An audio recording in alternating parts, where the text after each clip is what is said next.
Hi mayam. Ngasi dine aina jamna request tauna ai ke husband se chakcha ai ke chamina se aina kaino torakpani mayam punamak ngasi se akoina cha dori base ai nang jukhra ka hi gero हाय ये मेरा first time है ना YouTube पे है इनका साथ video shoot हो रहा है मैं कभी ऐसा लाइट पे नहीं आया है ma lawa ina video ga ga nam che jada ba ngasi de nam na ai di jamna request tauna purakpani mayam puno comment da phatta ba wariyam ba haira kanu khubani ji akoi kari cha do na ngasi se achina nga atoi bani ko thongi se rauni se rau marum su jawre aduga sina marinkaba ngauba ina marum su hapchale ko sina iromba ma doi hawai thongba su jawre te salad tana thabiga doi khame chembiga nibuga jawre मादी मखुन ना चाहते चामच ना चाय हाउरो okay मैं यहाँ पुनः मचामी न रसे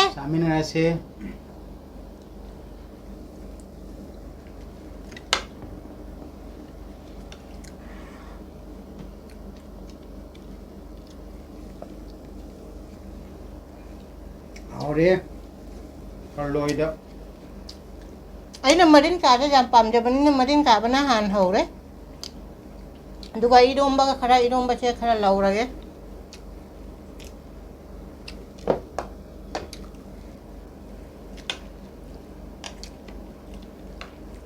Heidi माथे ऐगा चे जामना Heidi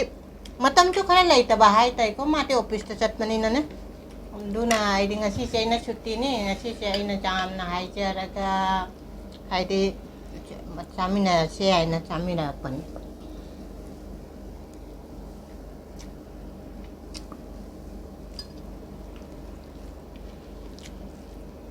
Marin thằng ngọc phải đi làm họ.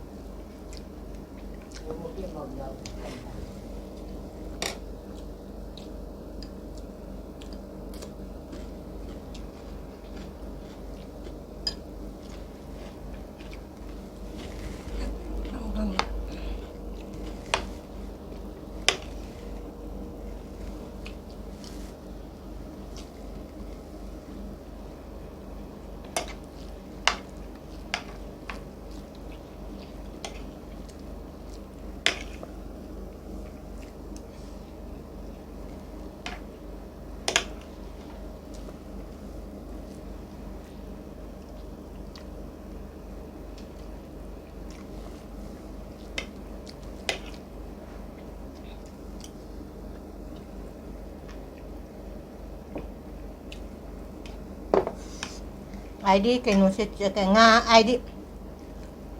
nga tôi với thùng mà sẽ khá là ai cái nó đi chấm mấy mà mồ khá là vào ai đi mà cái gì nga cái nó mồ sẽ chấm thác tập này mà đi mồ chấm cha tập rồi ai nó mồ sẽ khá là đâm cha vậy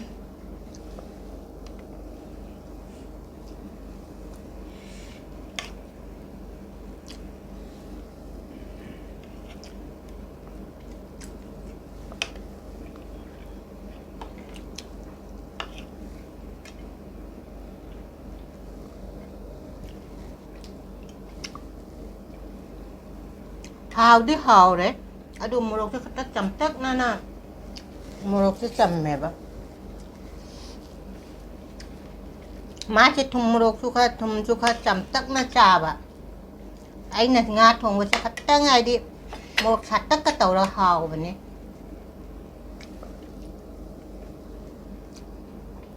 hay gì इंजान के नंगों डडी चप चार है वो,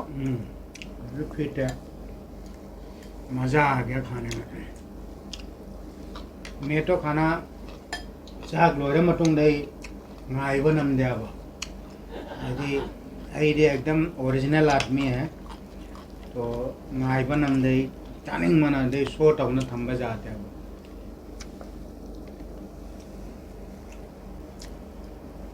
माटी लोई बगा चाहान पीरो हाय बना बामो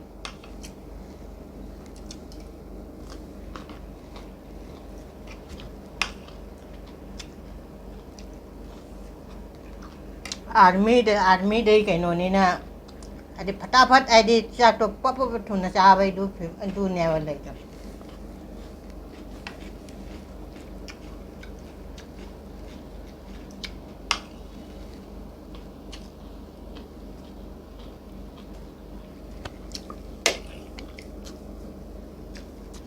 하우도 하랑하고.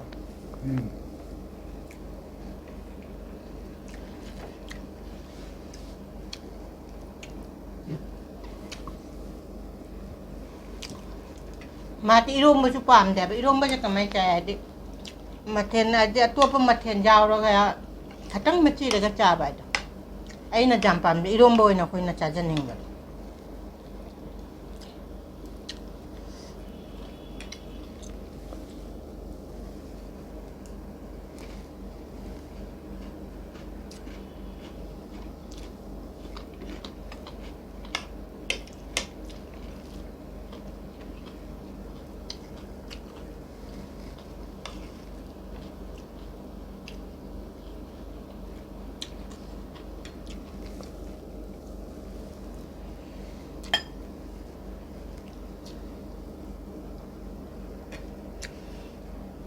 अभी दोबारा टेम्परेचर बढ़ गया नोंग ने नोंग ताबा जो डी टेम्परेचर से ठीक हो गया फिर दोबारा कौन टेम्परेचर से है इनका लगा मैं हमने ममाना नोंग चुरम में बा अदुगा आईडी खरा इंधरुरे अमुक अमुक सागलंगना उजेक्ते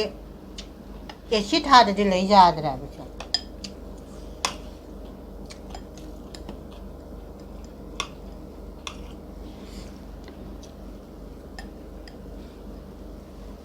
How bro? How है How vậy thì có mà muốn cái how đi này bạn और एकदम पक्का नहीं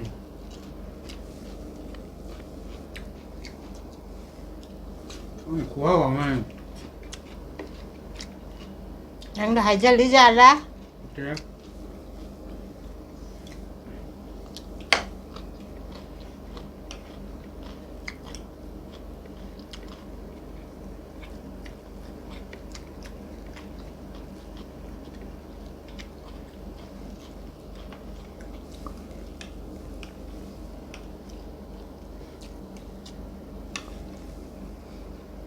Nggak ada kan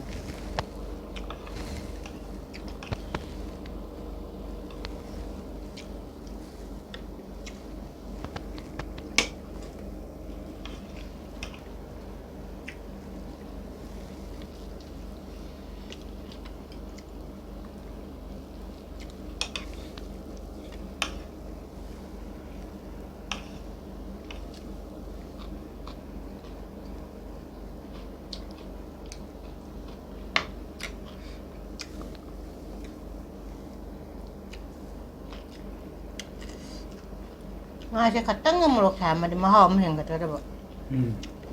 anh là năng gì ngay cái một cái chạm hạp đó đó मोर जम चाय डनी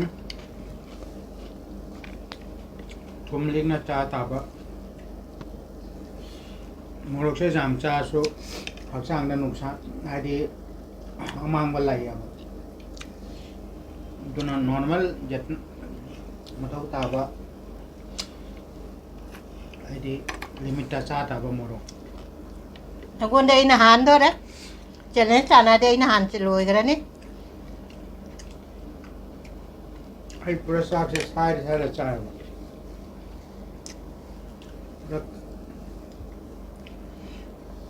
चागा jadi एकदम तक ना इंगना चागा तनी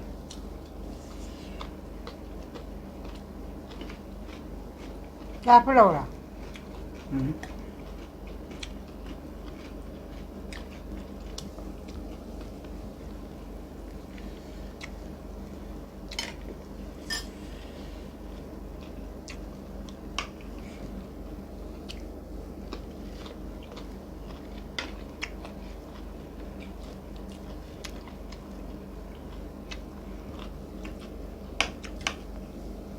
मादी साथ से कोई न साइड है राजा कोई न साइड आवा द डाइजेशन प्रोसेस को हाई है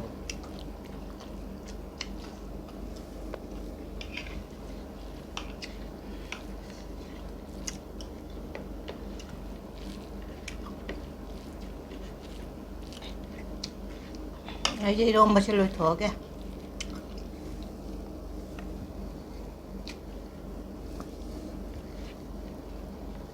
Aku di kut na sa kasi na kuwawa ma.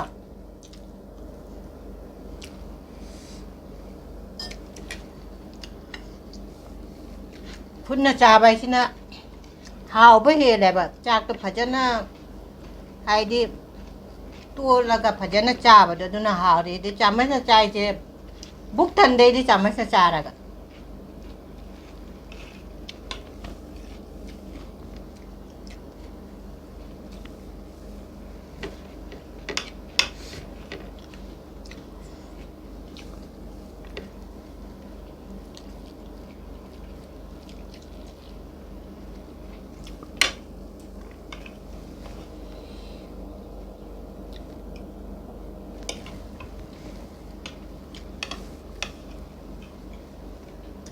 ꯃꯔꯤꯟꯈꯥꯡ ꯉꯧꯕꯁꯨ ꯌꯥꯝ ꯍꯥꯎꯔꯝꯃꯤ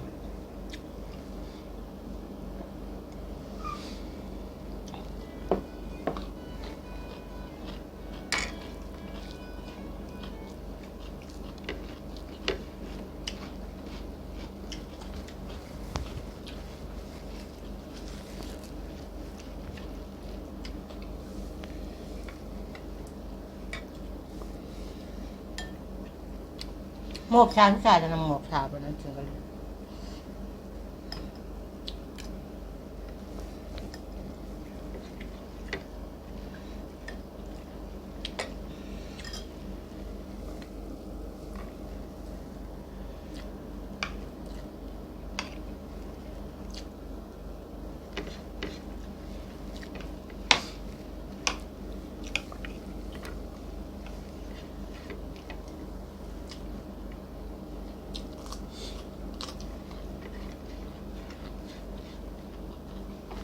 ꯑꯩꯗꯤ ꯂꯣꯏꯔꯦ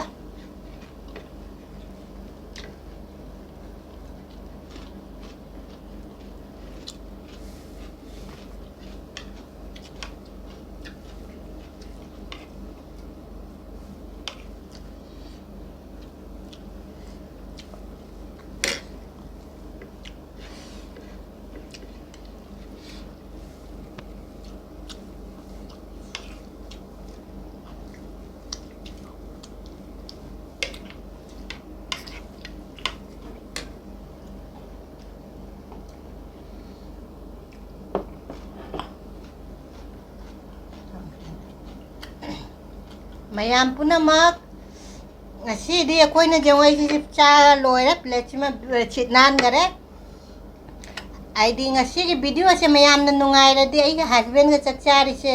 ꯃꯌꯥꯝꯅ ꯌꯦꯡꯅꯤꯡꯉꯗꯤ ꯀꯃꯦꯟ ꯇꯧꯅ ꯍꯥꯏꯕꯤꯔꯛꯎ ꯑꯩ ꯑꯗꯨꯝ ꯃꯔꯛ ꯃꯔꯛꯇ ꯑꯗꯨꯝ ꯌꯥꯎꯍꯟꯖꯔꯛꯀꯦ ꯃꯥ ꯑꯗꯨꯝ ꯑꯩꯒ ꯆꯥꯃꯤꯟꯅꯔꯛꯀꯦ ꯆꯥꯛꯁꯦ ꯍꯥꯏꯗꯤ ꯉꯁꯤꯒꯤꯗꯤ ꯁꯤꯒ ꯊꯝꯃꯒꯦ ꯕꯥꯏ ꯁꯕꯁꯀ꯭राꯏब ꯇꯧꯕ ꯀꯥꯎꯕꯤꯔꯝꯒꯅꯨ ꯑꯅꯧꯕ ꯌꯦꯡꯕ ꯌꯥꯎꯒ ꯂꯥꯏꯛ ꯇꯧꯅ ꯁꯤꯌꯔ ꯇꯧꯕꯤꯔꯛꯎ ꯕꯥꯏ